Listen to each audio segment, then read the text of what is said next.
السلام علیکم، welcome to Habib Urdu stories. دوستو، آج کی یہ عجیب کہانی ابراہم شیکسپیئر نام کے ایک آدمی کی ہے۔ اس آدمی نے $30 ملین یعنی تقریباً 550 کروڑ کی ایک بڑی رقم لاٹری میں جیتی تھی، لیکن لاٹری سے رقم جیتنے کے بعد اس آدمی کے ساتھ جو ہوا، اس کہانی نے دنیا کو حیران کر دیا تھا۔ دوستو، اس کہانی کا تعلق امریکہ کے شہر ٹیمپا سے ہے۔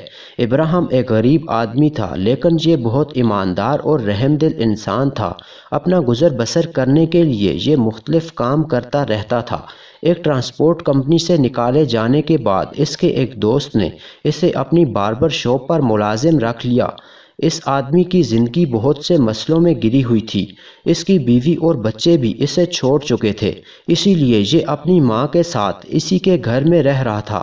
دوستو، 2006 میں اسے ایک دوست نے لاٹری ٹکٹ خریدنے کا مشورہ دیا۔ یہ آدمی بالکل ان پڑھ تھا، اسی لیے اس کو ایسی چیزوں کی بالکل بھی سمجھ بوجھ نہیں تھی، لیکن اپنے دوست کے کہنے پر اس نے لاٹری کی ٹکٹ خرید لی اور اپنی زندگی میں مصروف ہو گیا۔ لیکن یہ آدمی اس بات سے انجان تھا کہ اس کے دن پھرنے والے ہیں۔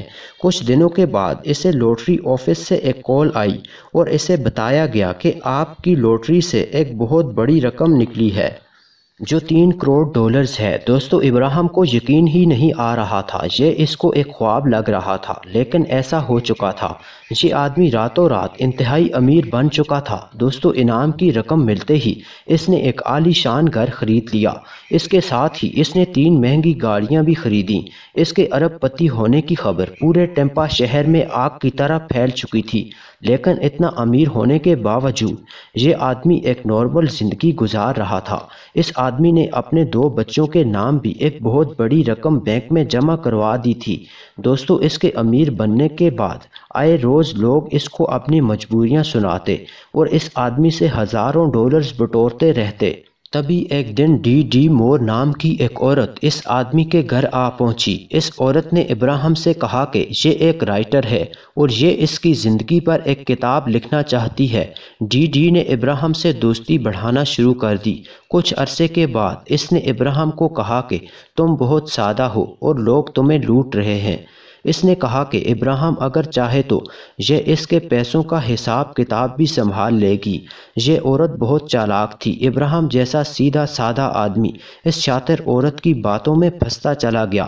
اس عورت نے دونوں ہاتھوں سے ابراہم کا پیسہ لوٹنا شروع کر دیا اور کسی کو کانوں کان خبر بھی نہیں ہونے دی۔ لیکن یہ بات ابراہم نہیں جانتا تھا کہ لاٹری سے جیتے ہوئے 550 کروڑ اس کے ساتھ کیا کرنے والے ہیں۔ دوستو، اپریل 2009 میں یہ آدمی اس عورت کے ساتھ کسی دوسرے شہر گیا ہوا تھا۔ یہ اس عورت پر بہت بھروسہ کرتا تھا، لیکن ابراہم کبھی واپس اپنے شہر لوٹا ہی نہیں۔ یہ آدمی لاپتہ ہو چکا تھا۔ چند دنوں کے بعد یہ عورت تو ٹیمپا شہر میں نظر آنے لگی، لیکن ابراہم کا کچھ اتا پتہ نہیں تھا۔ ابراہم کی ماں اس کے لیے بہت فکر مند تھی، اسی لیے اس نے بہت بار اس عورت سے اس کے بارے میں بات کی، لیکن اس عورت کا کہنا تھا کہ ابراہم جلد واپس آ جائے گا اور پریشان ہونے کی کوئی بات نہیں ہے۔ دوستو، یہ بات یہاں نہیں رکی، بلکہ اب میڈیا بھی اس عورت کے پیچھے پڑ چکا تھا، کیونکہ ابراہم کوئی معمولی آدمی نہیں تھا۔ اس سارے مسئلے کو دیکھتے ہوئے پولیس بھی حرکت میں آ گئی اور اس کیس کی انویسٹیگیشن شروع ہوگی۔ پولیس کو پورا یقین تھا کہ یہی عورت ابراہم کے غائب ہونے میں ملوث ہے، لیکن پولیس کے پاس اس کے خلاف کوئی ثبوت نہیں تھا۔ پولیس نے یہاں ایک پلان بنایا۔ ان لوگوں نے اس عورت کے ایک دوست کو اپنے ساتھ ملا لیا۔ اس کا نام گریگ سمتھ تھا۔ گریگ ابراہم کے لیے کام بھی کرتا تھا۔ پولیس کا پلان یہ تھا کہ گریگ سمتھ اس عورت سے باتوں ہی باتوں میں سچ اگلوانے کی کوشش کرے۔ اب گریگ اس عورت سے ہر دوسرے دن ملنا شروع ہو گیا تاکہ یہ عورت اس پر مکمل اعتبار کر سکے۔ ایک دن گریگ نے ایسے ہی اس عورت سے ابراہم کی گمشدگی کے بارے میں پوچھا تو اس نے اسے بتایا کہ وہ دوسرے شہر میں ہی ہے اور لوگ اس پر بلا وجہ شک کر رہے ہیں۔ دوستو، یہاں ایک عجیب بات ہوئی۔ گریگ نے ایسے ہی اپنے موبائل سے ابراہم کے نمبر پر ایک SMS کیا کہ تم گھر کب آؤ گے۔ حیرت انگیز طور پر اسے اس SMS کا جواب آ گیا کہ میں جلد گھر آ جاؤں گا۔ اس بات نے گریگ کو حیرت میں ڈال دیا، کیونکہ ابراہم بالکل ان پڑھ تھا کہ وہ SMS کا جواب تک نہیں دے سکتا تھا۔ اسے سمجھ آ گئی کہ یہ عورت ضرور کچھ چھپا رہی ہے اور یہ SMS ابراہیم نے نہیں کیا۔ اگلے دن گریگ نے اس عورت سے سخت لہجے میں ابراہیم کے بارے میں پوچھ گچھ کرنا شروع کر دی۔ یہ عورت اب تھوڑا گھبرا گئی اور رونا شروع ہو گئی۔ دوستو تب اس نے جو انکشاف کیا اسے سن کر گریگ کے پاؤں کے نیچے سے زمین نکل گئی۔ اس عورت نے بتایا کہ ابراہیم مر چکا ہے۔ اس نے کہا کہ اس نے یہ سارا ڈرامہ ایک گینگ کے کہنے پر کیا تھا تاکہ وہ ابراہیم کا پیسہ ہتھیا سکے۔ اس عورت نے گریگ سے یہ بھی کہا کہ اگر وہ ایسا نہ کرتی تو وہ گینگ اس کے بیٹے کو جان سے مار دیتا۔ دوستو اس عورت نے گریگ کو $2 لاکھ کا لالچ دیا تاکہ وہ اس بات کی گواہی دے کہ اس نے ابراہیم کو کسی دوسرے شہر میں دیکھا ہے، لیکن گریگ نے اس عورت کی ساری باتیں چپکے سے ریکارڈ کر لیں اور اس ریکارڈنگ کو پولیس تک پہنچا دیا۔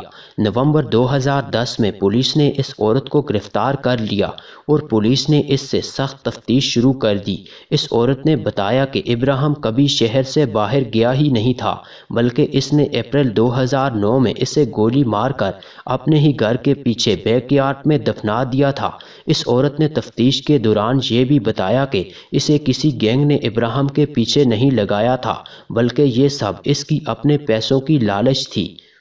ابراہیم پر کتاب لکھنا، اس سے دوستی کرنا، اس کے پیسوں کا حساب کتاب رکھنا سب ایک ڈرامہ تھا۔ اس نے ابراہیم کو اس لیے مارا تھا کیونکہ یہ اس کے پیسوں کو مینج کرتی تھی۔ اس کو لگا کہ یہ اس طرح اس کے پیسوں پر قابض ہو جائے گی۔ پولیس کو ابراہیم کی ڈیڈ باڈی اس عورت کے گھر کے بیک یارڈ سے مل گئی تھی۔ دوستو یہ کیس 2012 تک عدالت میں چلتا رہا اور اس عورت کو عمر قید کی سزا سنا دی گئی تھی۔ یہ کہانی بہت زیادہ مشہور ہوئی تھی۔ یہ عورت آج بھی جیل میں اپنا وقت گزار رہی ہے۔